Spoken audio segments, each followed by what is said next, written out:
Tragedy at Sea, Sunday at 9 Eastern, 8 Central, only on the Discovery Channel.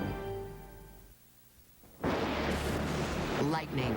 Around the globe, it hits the Earth 100 times each second. And every time lightning streaks from the sky, 30 million volts shoot toward the ground, packing a lethal jolt for anyone who gets in the way.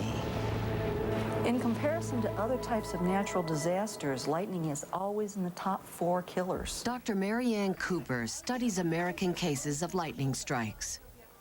There's an average of around 120 to 150 deaths per year, and that's probably still an underestimate. There's probably 10 to 20 times that many injuries of people who don't die. One of the statistics is TV cameraman Jeff Gray, who with reporter Rudy Koski experienced lightning's power firsthand.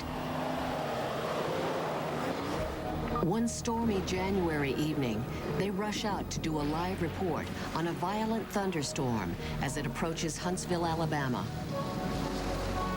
There was lightning in the area, but not directly over us. By that time, it had gotten jet black. You couldn't see very far. As they're broadcasting live, an electrical charge is building steadily in the clouds above them. Hopefully you hear me. I'm going to get back under cover of the, as you can see. A vicious bolt of lightning slams into a fence right behind them. The electricity arcs to the metal tripod cameraman Jeff Gray is using. Although he's not hit directly, the charge hurls him to the ground. As his unmanned camera tilts toward the angry sky, Rudy Koski calls for help. All right, someone send an ambulance to I-565 in Jordan Lane. I noticed Jeff flying in the air and landing on the roadway and going into a fetal position and rocking back and forth. An ambulance rushes to the scene, but Gray regains consciousness before it arrives. Fighting off shock, he gets back behind the camera so Koski can tell the city about their frightening encounter. When we were talking to you last, we had a bolt of lightning right on top of us. Videographer Jeff Gray went down. He was temporarily knocked out. And then there was just a flash. And the next thing I remember was Rudy on top of me trying to wake me up. A lot of people told me if I had had both hands on the tripod, that it probably would have killed me. Most survivors are not so lucky. My name is Carmen Lipoma, and I was struck by lightning. Words no longer come easily to this 28-year-old Atlanta resident, once a successful and active graphic artist. 2 years ago, as she and hundreds of young athletes compete in a national Frisbee tournament, a sudden storm sweeps out of nowhere. A flash of lightning sears the playing field. There was a bolt of lightning came out of nowhere. There were 4 people. It hit right in the middle of 4 of them. They were down on the ground, and we got them off the field. I don't know what's going on now. As panic turns to shock, friends learn that Carmen is one of several competitors hit by the lightning. Emergency workers try frantically to save her teammate, Shawn Adams, but he does not survive the strike. Carmen is rushed to a nearby hospital where she's treated for a massive heart attack. Our best guess about what happened with Carmen is that she suffered a direct strike. And what happened was she had a cardiac arrest, because as the electricity is going through your body, it can upset the cardiac rhythm, and she went into a cardiac arrest. Doctors have no way of measuring how many volts hit lightning survivors, or why some people are struck and not others.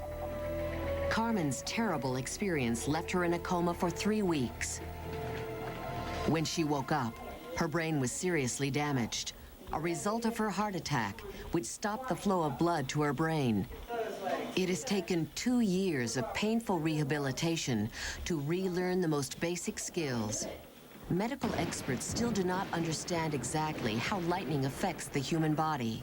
Now, when did this Dr. occur? Cooper believes some people's survival is determined by the way electricity is conducted around, but not through their bodies. You might expect that with that amount of energy, the person would just cook. But in reality, what happens is the energy flows around the person. Sometimes what it will do is take the sweat or the rainwater that's on the person's skin, turn it into steam, blow the clothes off, and blow them out of their shoes. Experts like Dr. Cooper are working to unravel the mystery of exactly what happens when a person is struck by lightning. So that we can find out where the energy goes, so that eventually we can find some ways of treating them so that they don't go on to develop the long-term effects that we so commonly see.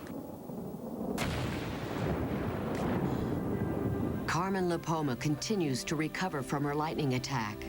Today, she can walk and talk and even play frisbee. She has been marked by lightning, but her father feels her spirit is intact. I wish for and hope for her to be happy and to take control of her life. She'll do okay. But thunderstorms will always build, rumbling unpredictably. We are all potential targets of this intense evidence of the weather's power.